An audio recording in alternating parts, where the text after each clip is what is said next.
Hello and welcome sa Katikute. Sa Katikute na to, pag-uusapan natin ang Ash Wednesday.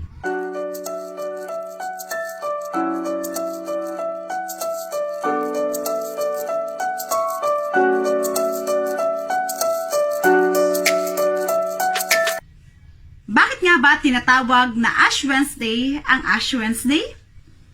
Ang tawag lamang noon sa araw na ito ay Araw ng mga Abo o Day of Ash or Dies Cinerum na mababasa sa pinakaunang kopya ng Gregorian Sacramentary. Bagamat hindi talaga alam kung kailan nagsimula ang araw ng Ash Wednesday o pagtawag sa araw na ito ng Ash Wednesday, tradisyon na po ng mga unang Kristiyano ang pagpapahid o pagbubudbud ng abo noon pang 6th century sa ilalim ni Pope Gregory the Great. Mga katanungan tungkol sa Ash Wednesday. Saan nga ba galing ang mga abong ipinapahid sa ating mga noo? Ang mga abong ipinapahid sa ating mga noo ay nanggaling sa sinunog na palaspas noong nakaraang Palm Sunday. Ang mga palaspas na ito ay sinusunog na may ritual sa araw ng Martes o Shrove Tuesday bago mag-Miyerkules ng abo, bagamat may ilan pong gumagawa nito bago pa ang Martes. Ang Shrove Tuesday po ay tinatawag ding Pancake Tuesday or Fat Tuesday o kaya naman ay Mardi Gras. Sa ibang bansa, tinatawag din po itong Carnival, galing sa salitang Latin na Carnevalie o ang ibig sabihin ay Farewell to the Flesh. Sapagkat sa araw po na ito, nagsisimula ng ihanda ng mga Kristiyano ang kanilang sarili sa pagsasakripisyo at pagpipigil sa pagkain. Tinatawag po itong Pancake Tuesday sapagkat sa araw na ito inilalabas lahat ng itlog, cheese, milk, and butter at asukal na kadalasang ginagamit sa pagluluto ng pancake. Mas madali po kasi itong lutuin at mas simpleng pagkain. Sa ganitong paraan, nakokonsumo na ang lahat ng mga ito bago pa mag-Kwaresma. Tinatawag din po itong Shrove Tuesday, past tense ng shrive. Ibig sabihin ay pakikinig sa kumpisal at pagtanggap ng absolusyon o pardon. Tradisyon po sa Shrove Tuesday na nagkukumpisal ang mga Katolikong Kristiyano bilang paghahanda sa panahon ng Kwaresma. Ang Martes din po, bago mag-Ash Wednesday, ay kapistahan po ng Holy Face of Jesus. Bakit abo? Ang abo po ay nagpapaalala sa atin ng ating pinagmulan na ang tao ay nanggaling sa alabok at sa lupang alabok babalik tayo. Ito po ang old formula bago pahiran ng abo. Nagpapaalala din ang abo na ang buhay ng tao ay pansamantala lamang at may hangganan. Mortal tayo. Ang abo rin ay magpapaalala sa atin na tayong lahat ay marumi at makasalanan.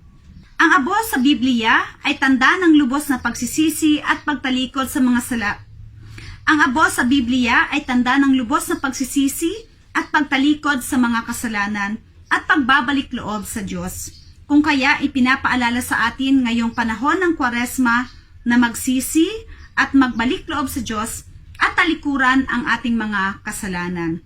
Ayon sa Directory on Popular Piety and the Liturgy, the use of ashes is a survival from an ancient rite according to which converted sinners submitted themselves to canonical penance. The act on putting ashes symbolizes fragility and mortality and the need to be redeemed by the mercy of God. Kaya bakit nga ba krus ang tanda ng abo na ipinapahid sa ating mga noo? Ang krus ang dakilang tanda ng ating kaligtasan at dakilang tanda ng pagmamahal sa atin ng Diyos. Ito ang mabuting balita na dapat nating tandaan bilang mga makasalanan, na may Diyos tayong tagapagligtas na nagmamahal sa atin at namatay para sa atin sa pamamagitan ng pagkapako sa krus. Kaya nga, ang bagong formula na binabanggit ay repent and believe in the gospel. Ano ang dapat natin gawin ngayong Miyerkules ng abo? Mas maganda po kung makadadalo tayo sa pagdiriwang ng misa, pero hindi naman po ito Holy Day of Obligation. May 3 haligi po ang panahon ng Kwaresma na magsisimula nga po ngayong Ash Wednesday. At ito po ay maririnig o mababasa natin sa Ebanghelyo ayon kay San Mateo chapter 6. Sinabi po ito mismo ni Jesus, ang kahalagahan ng pag-aayuno, pananalangin at pagkakawang gawa. Ngayon, ano nga ba ang ibig sabihin nito para sa atin? Pag-aayuno, kasama po nito ang fasting and abstinence. Ang fasting po ay ginagawa ng 18 to 59 years old maliban sa mga may sakit, buntis, at ilang may mabibigat na mga trabaho.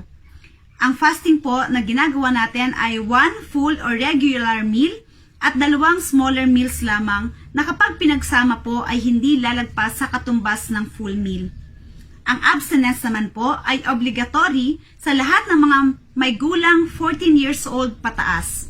Abstaining from eating meat. Bawal po ang karne, gulay at isda, pwede po. Bakit bawal ang karne pero pwede ang isda? Ang karo o salitang Latin para sa meat o karne ay tumutukoy lamang po sa mga flesh meat katulad ng baka, baboy, manok or lamb. Hindi tinuturing na karne ang laman ng isda, pero pwede po ang mga produkto na galing sa mga carnivores katulad ng itlog, gatas at cheese. Noon po, ang karne ay mas mahal kumpara sa isda. Kadalasan, inihahanda lamang ito bilang pagkain kapag may fiesta o mga espesyal na okasyon. Sinasabi rin na ang hindi pagkain ng karne sa panahon ng Kwaresma sa mga lugar na malalamig ay pagsasakripisyo. Sa kabila po nito, ang fasting o pag-aayuno ay hindi lamang patungkol sa pagkain, kundi pagbabawas o pagde-deprive mo sa iyong sarili sa mga bagay na mabuti o masama. O kinahihiligan ng sa gayon ay mas lalong maluwalhati ang Diyos. Pagkakawang gawa o pagbabahagi sa mga nangangailangan. Ito po ay higit sa pagbibigay ng material o pinansyal, kundi pagbibigay at pag-aalay ng sarili sa paglilingkod. Ito po ay ang pagkilala sa Diyos sa pamamagitan ng iba at ng iyong sarili. Ang mga maiipon po natin ngayong panahon ng Kwaresma dahil sa ating mga pagpa-fasting and abstinence ay maaari po nating maitulong at maibibigay natin sa simbahan sa araw ng Palm Sunday. Oras ng pananalangin o prayer. Ngayong panahon ng Kwaresma, mas lalo nating magagawa ang ating mga pag-aayuno, pagsasakripisyo, kapag ito po ay sinamahan natin ng pananalangin. Napaglabanan po ni Jesus ang tukso sa loob ng 40 araw at 40 gabi dahil siya po ay nanalangin sa kanyang Ama. Kaya tayo mga Katolikong Kristiyano, tinatawagan na ngayong Ash Wednesday at sa buong panahon ng Kwaresma ay maglaan ng oras ng pananalangin upang lalo tayong maging malapit sa ating Panginoon. Tandaan po, ang Ash Wednesday at Good Friday ay universal days of fasting and abstinence. Lahat naman po ng Biyernes ng Kwaresma ay days of abstinence. Kaya nga po, madalas nag-uulam tayo ng munggo at isda kapag Biyernes. Tandaan din po na ang ating mga pananalangin, pagtulong at pagsasakripisyo, gayon din po ang ating mga pagkakawang gawa. Nawa ay gawin natin ng lihim at mula sa puso at huwag maging pakitang tao lamang. Ano naman po ang kahalagahan ng Ash Wednesday? Sa pagdiriwang ng Ash Wednesday, nagsisimula na ang panahon ng Kwaresma na siyang paghahanda natin para sa panahon ng muling pagkabuhay ng Panginoong Hesukristo. Paano naman ang tamang paglalagay ng abo? Sabi ng simbahan, there are no set rules regarding this and it largely depends on local custom.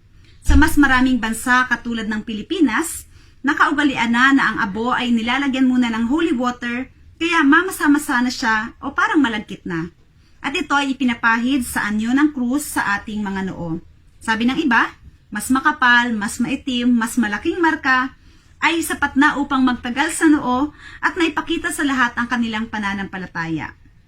Sa ibang bansa naman po katulad ng Spain, Italy at Latin America, sa kanila naman ay ibinubudbod ang tuyong abo sa ulo sa bandang korona bilang pag-aalaala sa pagpapahid ng langis sa binyag.